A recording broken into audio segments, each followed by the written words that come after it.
This is Nick Courage. I'm the author of Stormblown and Snowstruck, and today I'm going to be making something that I've wanted to make for a long time, which is fortune cookies with custom fortunes for writers. This is a super fast bake. It only takes about 30 minutes from start to finish, and the first thing you need to do is have all your fortunes cut out and ready to go. So I'm just using a pre-existing fortune as my rough template, and then writing down some fortunes that I think the writers in my life might get excited about. My oven is preheating to about 400 degrees while I'm writing these down.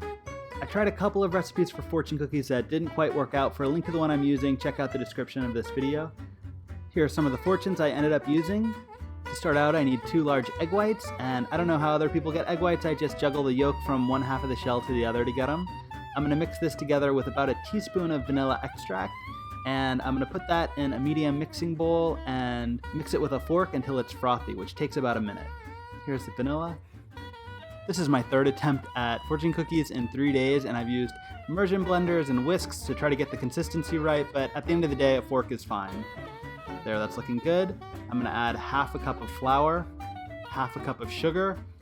I tried one other recipe that called for a full cup of flour and a full cup of sugar, but that just made the batter way too thick. For fortune cookies, you want your batter to be really thin, almost crepe-like, otherwise the cookies are gonna puff up and they won't fold. So here I am just gently incorporating the batter with a spatula, and then I'm going to add 3 tablespoons of water, just a little drip at a time, and just gently mix it in. You're basically aiming for the consistency of a kind of runny pancake batter. You're going to want to be able to lift the spatula up and have the batter drip down. If your batter is feeling a little clumpy, you can always add a little bit more water. This is looking good though. That's what you want. Once your batter is mixed and thin enough to pour, you're ready to start baking. Some recipes will tell you to grease a pan or to use parchment paper, but a silicone mat is what's worked best for me. And you can usually pick those up for a few dollars. So here I am pouring just 1 tablespoon of the batter and then smoothing it out with the back of the spoon. These should be about 3 inches across, and you can see how thin I've made them. You can see the design of my silicone mat beneath them. If you pour them any thicker, your cookies will probably break when you try to fold them. And they bake really fast. That was just 8 minutes, just until the edges are golden brown.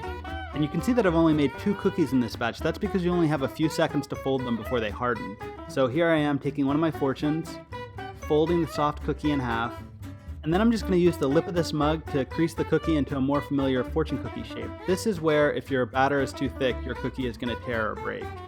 Now that my cookie's bent into shape, I'm just going to stick it in this muffin tin so it holds its form while it hardens, and then I'm going to work on the next cookie before it hardens too. So there I am folding it in half. I'm going to crease it quickly, and then I'm going to stick it in the tin. Good to go. This is a really super fast bake, but because you're only making 2 or 3 cookies in a batch, you can end up spending a lot more time than you expected on these. Another thing that's helpful to know going into this is that you are dealing with very hot cookies when you're folding and creasing them before they cool and harden. So if you're sensitive to heat, that might be something to keep in mind. Even though the batter is thin, you do want to make sure that the cookies are thinned out as much as possible before you put them in the oven. This fortune is one that Rachel wanted me to do. It says, make your word count, make your words count. Creasing it, and then sticking it in the tin with the others to cool.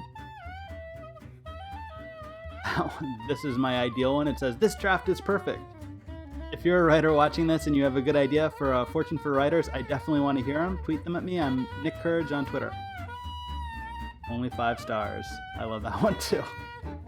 I feel like I should mention that this is my 4th attempt at fortune cookies. None of the rest came out, so like a book, these did require lots of revision. I am really happy with how they came out though, and I can't wait to bring them to a party. Listen to this snap. That one wasn't fully cooled. The longer you let them cool, the crispier they get, but that was still a really nice crunch. And the fortune's pretty good too. For more about me and my books, visit nickcourage.com. And if you're looking for more baking videos, you can find those there too.